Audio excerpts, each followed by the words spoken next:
Raven shadow के भूले बिसरे शहर के बाहरी इलाके में दोस्तों का एक समूह एक प्राचीन हवेली के जीर्ण शीर्ण खंडहरों में इकट्ठा हुआ।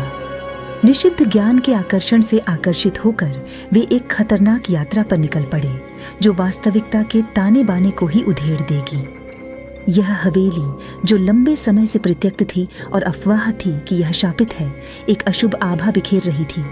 इसकी डीली दीवारें भूली हुई मंत्र फुसफुसा रही थीं और हवा अलौकिक अवशेषों के बोझ से भारी लटक रही थी। दोस्त ओलिविया, एलेक्स, एथन और माया अपने साथ एक रहस्यमय किताबों की दुकान की गहराई से खरीदी गई एक प्राचीन ग्रिमोयर ले गए। जैसे ही घड़ी में आधी रात हुई, वे हवेली के खस्ताहाल हॉल में इकट्ठे हुए। टिमटिमाती मोमबत्ती की रोशनी और सुनसान जगह की दमनकारी खामोशी से घिरे हुए थे। ग्रिमोयर जिसके पन्ने उम्र के साथ पीले पड़ गए थे, में एक मंत्र था जो घूंघट से परे एक प्राणी को बुलाने का वादा करता था।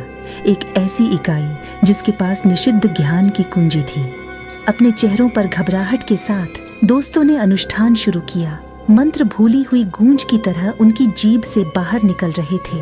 शब्द रहस्यमय शक्ति का ताना बाना बुन रहे थे जो हवेली में गूंज रहा था। हवा में ठंडक घुल गई और दीवारों पर परछाइयां नाचने लगीं। वातावरण एक अलौकिक ऊर्जा से सघन हो गया। अचानक कमरे में सन्नाटा छा गया। हवा शांत लग रही थी और तापमान गिर गया। दोस्तों ने एक दूसरे पर घबराई हुई निगाहें डाली। बेचैनी की बढ़ती भावना के कारण उनका उत्साह कम हो गया। उनकी अनिश्चितता के बीच कमरे के केंद्र में एक आकृति साकार हुई, एक अंधेरी अलौकिक इकाई जिसकी आंखें जलते अंगारों की तरह चमक रही थीं। निषिद्ध बुद्धि के रक्षक मोरोस के नाम से जाने जाने वाले बुलाए गए व्यक्ति ने ऐसी आवाज में बात की जो उनके अस्तित्व के मूल में गूंजती थी। मोरोस निचले लोगों का एक प्राचीन प्राणी, अनपेक्षित प्रश्नों, लावारिस ज्ञान और ब्रह्मांडीय चेतना के अंतराल में दबे रहस्यों के उत्तर प्रदान करता था। आत्मज्ञान के लिए उत्सुक दोस्तों ने ऐसे प्रश्न पूछे जो अस्तित्व के रहस्यों को उजागर करते थे। जवाब में मोरोस ने उन सच्चाइयों का खुलासा किया जो मानवीय समझ से परे थीं। उन्होंने ब्रह्मांडीय रहस्य उद्घाटन की एक टेपेस्ट्री बुनी जो एक अंधेरे भविष्यवाणी की तरह सामने आई।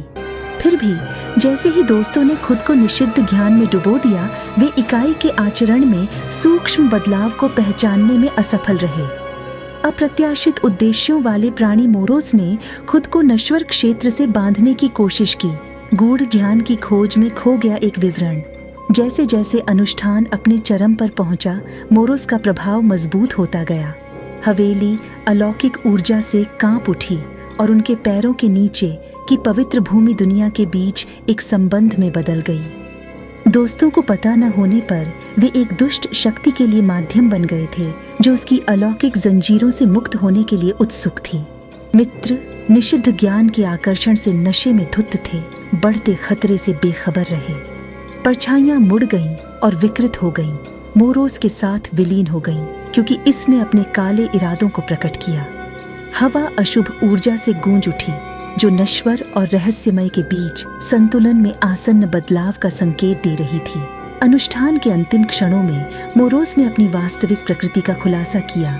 नियति में हेरफेर करने वाला, वास्तविकता के धागों को व्यवस्थित करने वाला एक कठपुतली मास्टर। एक द्वेषपूर्ण मुस्कुराहट के साथ इसने अलौकिक और सांसारिक के प्रलयंकारी अभिसरण की शुरुआत करते हुए लोगों के बीच की खाई को पाटने का अवसर जब्त कर लिया। जैसे ही हवेली उनके चारों ओर ढह गई, दोस्तों को अपने कार्यों के गंभीर परिणामों का एहसास हुआ। उन्होंने निषिद्ध ज्ञान के लिए किसी परोपकारी मार्गदर्शक को नहीं बुलाया था। इसके बजाय उन्होंने वास्तविकता के ताने बाने को ही नया आकार देने के इरादे से एक द्वेषपूर्ण शक्ति का प्रयोग किया था।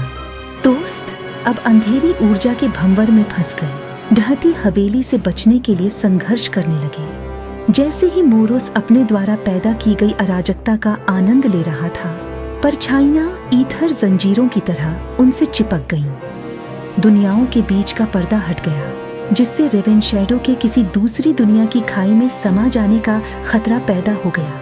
इसके बाद हवेली के खंडहर निषिद्ध ज्ञान के भीतर छिपे खतरों की एक भयावह याद के रूप में खड़े थे।